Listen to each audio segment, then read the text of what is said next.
दालाङाव सफैबाय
Trishul, mana Trishul? Trishul. Siwa mande dikira. Karena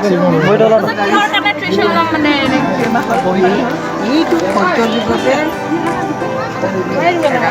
Krishna aru kibor buddha hoiছে. Hari আৰু হৰ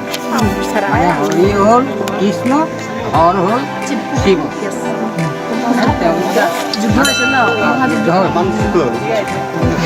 বান ৰজা আছিল বান ৰজাৰ গুৰু হল শিৱ সেইটো হৈ পেলাই যুদ্ধ যেতিয়া লাগি গ'ল মানে অনিৰুদ্ধ বুলি কৃষ্ণৰ নাতিনী এই অনিৰুদ্ধই মানে ইয়াত আহি পেলাই বান ৰজাৰ ছোৱালীৰ নাম আছিলে উষা এই উষাক সি হৰণ কৰিবলৈ আহিছিল হৰণ কৰিবলৈ আহোঁতে বান ৰজাই তাক মানে ধৰি ৰাখি দিলে নহয় অনিৰুদ্ধ যেতিয়া ইয়াত ৰাখি দিলে তেতিয়া মানে নাৰদে গৈ পেলাই খবৰ দিলে কৃষ্ণক দিলে যে আপোনাৰ হাতী বান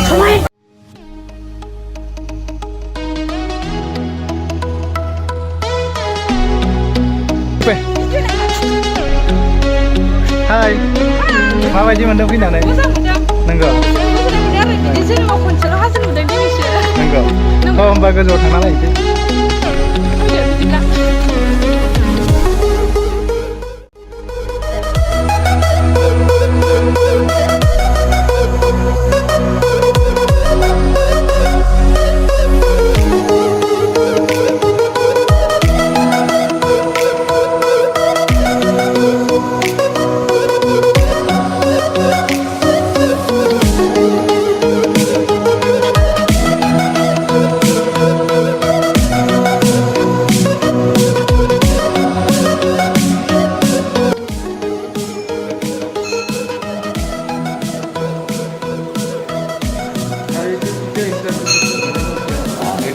স্বৰ্গদেউ প্ৰমোদ সিংহই স্থাপিত কৰিছিলে স্বৰ্গদেউ প্ৰমোদ সিংহৰ সেই সময়ত যিটো এটা পৰিস্থিতি আছিলে সেই পৰিস্থিতিৰ ওপৰত তিনি একেবাৰে কেঁচুৱা অৱস্থাত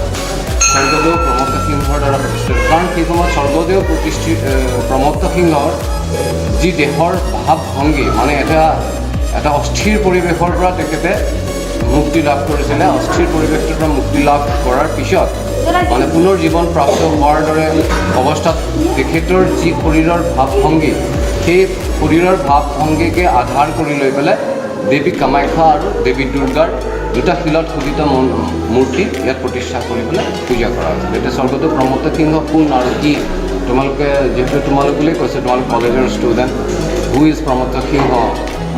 what is his relationship to the royal kingdom of Assam এইবিলাক তোমালোকে ইউ হেভ টু ষ্টাডি তাৰপিছত তোমালোকে গম পাবা মই থুলমূলকৈ এই বস্তুখিনি জনাই দিম। চনটো এতিয়া চোৱা there are so' many calendar বিভিন্ন ধৰণৰ কেলেণ্ডাৰ আছে যেনেকৈ আমাৰ এখন ইংলিছ কেলেণ্ডাৰ আমি ফ'ল' কৰোঁ স্বৰ্গদেউ প্ৰমোদ সিং না স্বৰ্গদেউ প্ৰমত্ত সিংহ স্বৰ্গদেউৰ আহোমৰ ৰজাজনক স্বৰ্গদেউ বুলি কয়। এতিয়া কেলেণ্ডাৰ হিচাপে ক'লে এখন ইংলিছ কেলেণ্ডাৰ আছে আৰু তাতোকৈ ডাঙৰ কথা হৈছে কি এই বস্তুটো খুব সম্ভৱ কিছুসংখ্যক বিজ্ঞ মানুহে জানে যে এখন দেশৰ এজন ৰজাক যিদিনাখন সিংহাসনত প্ৰতিষ্ঠা কৰা হয় মানে ৰজা হিচাপে জন্ম হ'ল ঠিকেই কিন্তু সেই ৰজা হিচাপে তেখেতক স্বীকৃতি দিয়ে পৃথিৱীৰ ৰাণী পৃথিৱীৰ সম্ৰাজ্ঞীয়ে স্বীকৃতি দিয়ে আৰু সেই ৰজাজন যিদিনাখন সেই সিংহাসনখনত অৱতীৰ্ণ হয় অৰ্থাৎ তেখেতকতো জাষ্ট লাইক আমি president of India his excellency president of India okay সি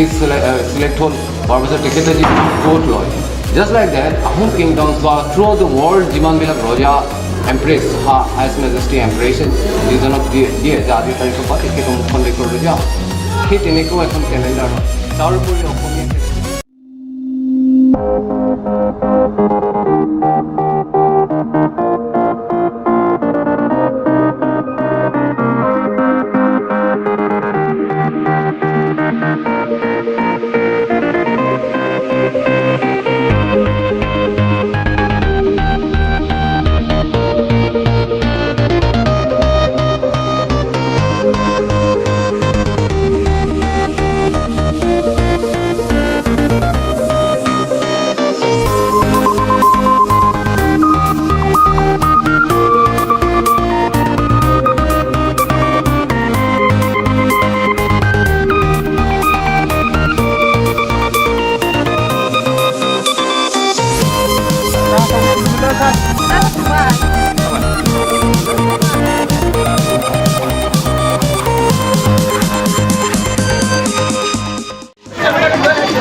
দুটা গ্ৰুপ হৈ যোৱা